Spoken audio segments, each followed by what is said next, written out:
Hello, welcome back. It's Rapid Regeneration. I'm David Escamilla. I'm not a doctor, not a medical professional. I'm not making any claims about diseases or medical claims, and I'm not a nutritionist. I'm just basically a regular person. I think I have a pretty good intelligence, a pretty good common sense mechanism. I'm a good researcher. I used to be a professional writer in the investigation business, so I have professional experience with figuring out the truth and documenting it for the client. Now in this case, you're the client, and what I'm bringing to you is all my experience of what's correct, what's accurate, what works, and of course what's BS. And the reason I'm doing this is because I was just so desperate when I suffered with my health problems, and I just almost gave up hope completely, but I kept searching for the answers. And you know what? I found natural wellness techniques that helped me through cleansing, through supplements, through foods, and other modalities, and I solved my health problems. I got my life back, and I won't get into the whole sob story of what happened to me. I do that in another segment, but now I'm on a journey to help others and to help you. So if you're at a point where you don't know what to do, just know the answers are out there. And there's amazing things in this world. They're not easy to find necessarily, and a lot of times they're obscured and they're obfuscated and they're covered up and they're kept out of sight, and they're reserved for the elites of this planet to know about and extend their lives, but it's not really meant for the general masses.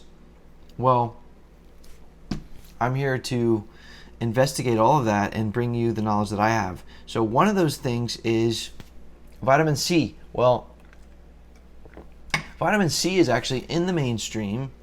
It's well known and promoted to take vitamin C if you're having a cold or whatever. That's kind of conventional wisdom. So, but the form of vitamin C that everybody is promoting, and that's in most of these supplements and these things you see in the airport if you're having a cold, and take this tablet and all that type of thing. In most cases, that is a very acidic form of vitamin C, ascorbic acid, overly acidic. We've talked about pH balance and body chemistry and problems with the body becoming overly acidic when you're eating acidic foods, if you're smoking, if you're drinking a Coca-Cola, you're doing all these things. Well, this would be the same type of effect where it's going to pull calcium out of the body, imbalance calcium levels, and cause a buildup of cholesterol potentially, cause water retention, bloating, and cause potential disintegration of cells and even damage to cells and mutated cells. So I don't understand why you would put something that's super acidic in the body. Now that's just a side issue of vitamin C, and I'm going to talk about the options available to supplement with vitamin C if you're not getting enough in the food, which you're probably not. So basically, just to understand at a high level the way the vitamin C works, it's basically a cofactor mainly.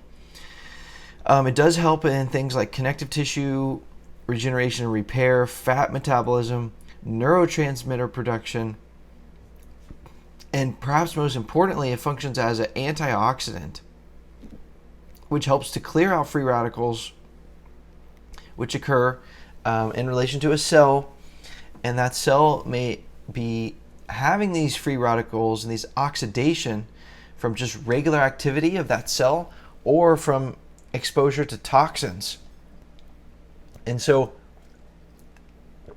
just so you understand the benefits of vitamin C, connective tissue functionality, your skin, your bones, your joints, helps with absorption of other compounds, other nutrients like iron, for example.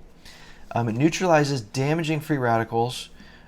These are things that may be associated with higher vitamin C levels. Supports a strong immune system, reverses harmful effects of oxidative stress, promotes eye health, supports nervous system function, supports the adrenal glands and hormone balance, assists in the body's creation of other compounds, vitamin E, glutathione, which are other important antioxidants, and vitamin C high levels are even associated with higher levels of cognitive function.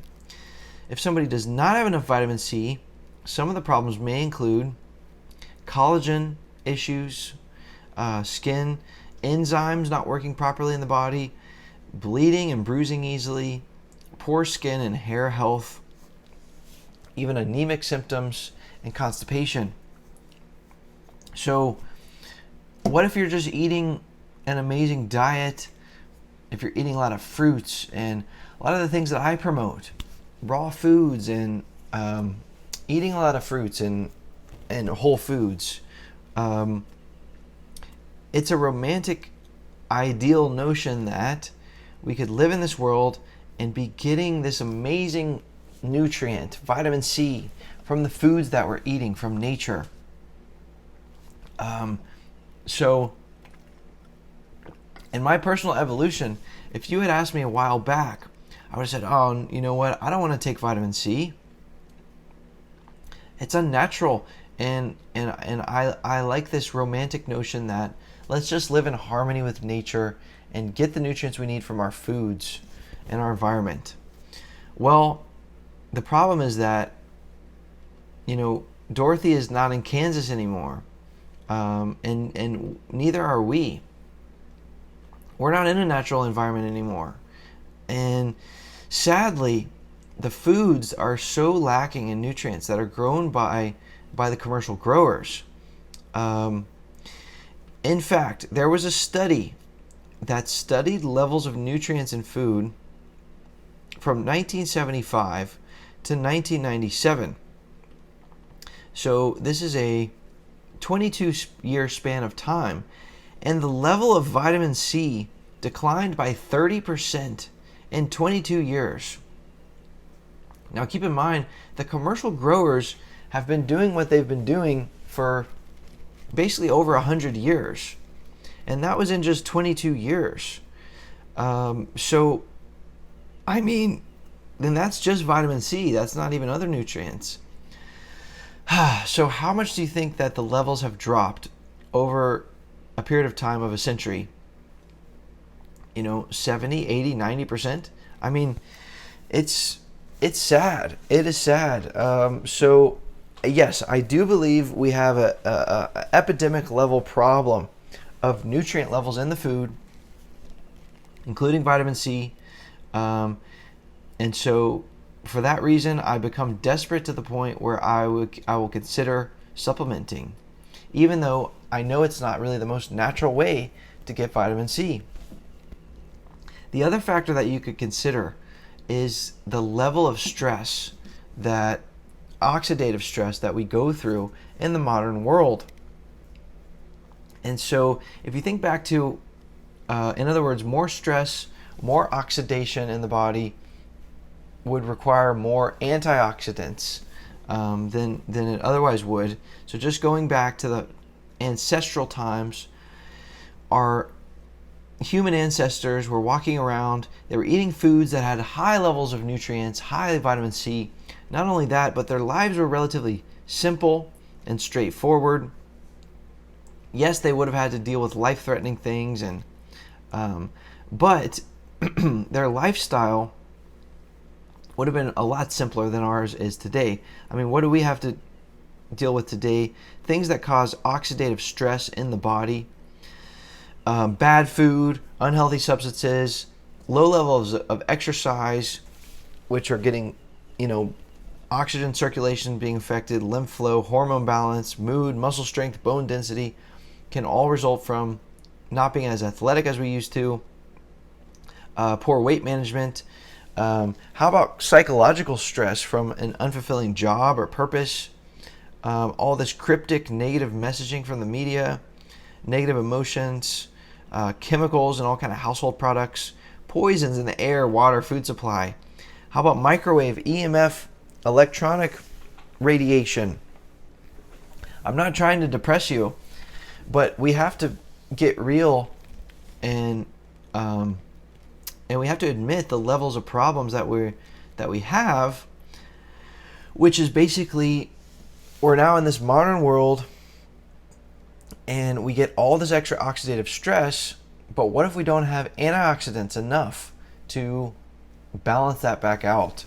So again, this is a modern solution to a modern problem, and that's what I'm looking for. So with this in mind, with the nutrient levels in the food in mind, and with wanting to achieve optimal health, yes, I can justify in certain situations taking a supplement like vitamin C. I understand there's risks, there's downsides. Actually, I'll talk a little bit more about dosages, but levels. But basically, if you don't take the regular mainstream form of vitamin C, then what would you take? So again, I would want to avoid ascorbic acid, which is very acidic. I would want to take another form of vitamin C known as sodium ascorbate, which is an alkaline form of vitamin C, and it's basically bound to a salt. The other thing is that, again, I want to be as natural as possible. I really do. And so what I do is get this in the form of a powder, and I'll add it to a smoothie or a dressing or sprinkle it on a dish. So I am eating it at the same time as the food. In theory, this would make it easier to assimilate in the body. Now, it is true you can take too much. Too much vitamin C in the body can create imbalances, such as excessive iron absorption or a decrease in the levels of copper. And so, it is serious business, to start playing around. You start playing chemist with your own body, playing God in a way. So it's not a trivial undertaking, and it is serious business. For me personally, it's worth it to do it. Because I think that there's greater risk of an imbalance in the body if I don't do it. In fact, you can even look at getting levels tested in the body and etc. And see some of the risks. But perhaps consult with a professional to get advice about dosages, etc., that can assist you. But be aware too that a lot of professionals are not aware of the nutrient deficiencies in the food, overly oxidative stress from that we talked about. And so a lot of times the conventional wisdom is to take about 100 to 500 milligrams per day. That's kind of the mainstream. And so, in my view, I've looked at a lot of documentation. I've done a lot of work with myself, what works for me. But I've looked at some practitioners, what they report, having seen thousands of patients, and reporting higher levels of success around 2,000 to 3,000 milligrams a day, or even as much as 5,000, or in some cases more, in the form of sodium ascorbate, especially if someone has more serious issues and they need to detoxify more, they're more advanced, at least for a period of time. Now, the conventional wisdom says the upper limits for safe consumption is 2,000 milligrams a day. Now, it is true that the body will let you know in a way if it's getting excessive vitamin C, because if vitamin C is not absorbed, it does create kind of extra bowel movements. It really moves the bowels because the excess vitamin C is basically astringent as it moves through the intestines. So that can help you figure that out as well. That sort of laxative type effect if you're consuming excess vitamin C that's not being absorbed. So if that's happening, then that would tell you that you're beyond your body's saturation point. Maybe you should reduce the dosage. But in any case, that's some more nuance about the dosage. I can't just tell you, hey, take this much. You have to kind of figure some of this stuff out. Personally, I do okay with around 5,000 milligrams of vitamin C if I'm taking it. The other thing is, you could be taking it for a period of time or just in a targeted specific way, because maybe there's a higher need. Maybe you taper that off. For example, somebody may be doing iodine supplementation. There's a whole other segment about iodine specifically and supplementing with that. But a lot of times when people do that, they go through bromide detox or fluoride detox, or even heavy metals that are getting detoxed out. And this can cause additional oxidative stress through the body, and that can create an increased need for antioxidants like a vitamin C. So somebody might be taking 5,000 milligrams a day or a few thousand or whatever that number is, and then after they go through that detox journey, they taper that down, from 500 to 2,000 a day or whatever that number is that they figure out works for them. Maybe somebody's going through a lot of stress, and their needs are greater for antioxidants. So be careful, exercise caution. If it was me personally, I would recommend not starting off too much. There is risk of actually creating a healing crisis if somebody were to start off with too high of a dosage. So it would be my best judgment to start off at a lower dosage and then work up to a higher dosage. By the way, if you want to find that powder, the vitamin C, the alkaline form of vitamin C powder, you can find that at rapidregeneration.com/vitamin C powder. So this is one of those areas that I was concerned about sharing this. I was thinking, should I even share this, because it's controversial. There are some minor risks once you get into extreme dosages. And you know what? This may not be appropriate in all situations. So you have to figure some of this out for yourself. What makes sense for you? I just believe in being transparent. I'm not going to withhold some information from you because I'm scared I'm going to get criticized or that it's controversial. If it can potentially work and potentially help you. So that's my philosophy. And by the way, the last thing that I'll mention is that, don't take my information as gospel. Don't take anybody's information as gospel. You need to, it's tough because, you want to rely on expertise because you don't know things, but, you can't necessarily figure all this stuff out for yourself, but just use your own discernment as well. And don't make huge assumptions. I listened to a mentor of mine years ago who said, oh yeah, you never want to take vitamin C. This can cause major acidity and major imbalances. Well, I followed that without really investigating it, without really figuring out the differences between the different types of vitamin C, without really understanding the modern issues that we face. and not getting enough vitamin C. Literally, you would die if you didn't get enough. But if you don't have adequate amounts, you are just creating risks of other issues, suboptimal health. And I do regret that. Or at least looking back, I would have liked to have done that differently, because I had a mentor and I really took what he said with a great level of trust and threw myself all in what he was saying. But actually it held me back because I was missing data from that.